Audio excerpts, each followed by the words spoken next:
कहानी केदारनाथ मंदिर का रहस्य। हिमालय की बर्फीली चोटियों के बीच बसा केदारनाथ मंदिर न सिर्फ एक धार्मिक स्थल है बल्कि रहस्य और किंवदंतियों का खजाना भी है।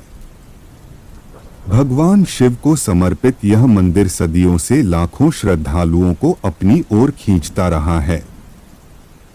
आइए आज हम इस पवित्र धाम से जुड़ी एक कहानी सुनते हैं।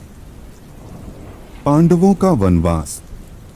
कहते हैं कि महाभारत काल में पांडवों को अपने वनवास के दौरान केदारनाथ आना था।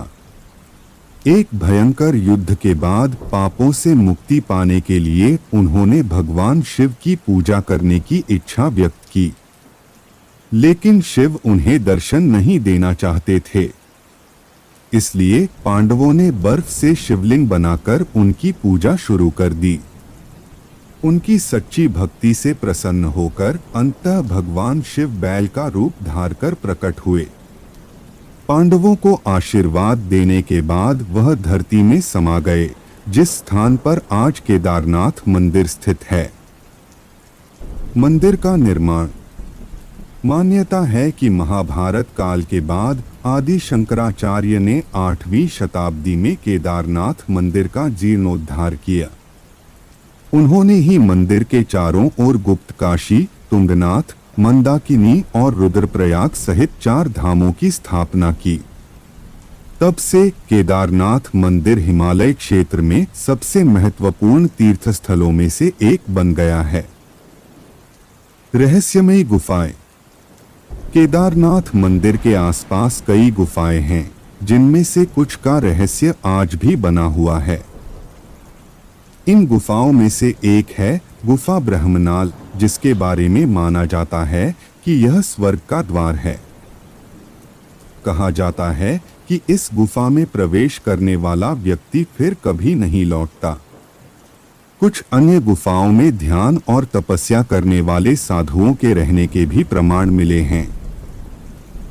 प्रलय का सामना। 2013 में आए भयानक बाढ़ में केदारनाथ मंदिर क्षेत्र का भारी नुकसान हुआ था, लेकिन चमत्कारिक रूप से मंदिर स्वयं किसी भी बड़े नुकसान से बच गया। इस घटना को भगवान शिव की कृपा का ही प्रमाण माना जाता है। आस्था का केंद्र। आज भी केदारनाथ मंदिर लाखों श्रद्धालुओं की आस्था का केंद्र है। यह न केवल एक धार्मिक स्थल है बल्कि हिमालय की सुंदरता और शक्ति का भी प्रतीक है।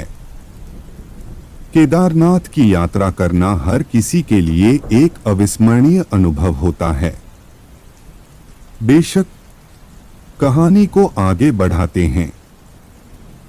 एक अविश्वसनीय खोज। कुछ साल पहले एक युवा पुरातत्वविद डॉक्टर आन्या रावत केदारनाथ मंदिर के आसपास खुदाई कर रही थीं। उन्हें एक गुफा का प्रवेश द्वार मिला जो सदियों से बंद था। जब उन्होंने गुफा को खोला तो उन्हें अंदर एक प्राचीन हस्तलिपि मिली जो संस्कृत में लिखी गई थी। हस्तलिपि में एक ऐसे गुप्त शहर का वर्णन था जो हजारों साल पहले हिमालय की ऊंचाइयों में स्थित था।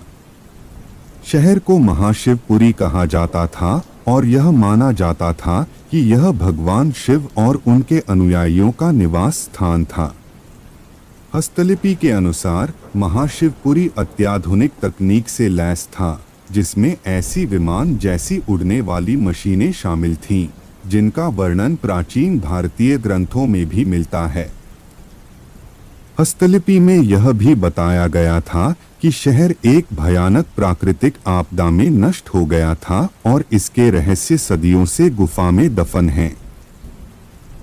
डॉक्टर रावत की खोज ने दुनिया भर के इतिहासकारों और पुरातत्वविदों का ध्यान आकर्षित किया।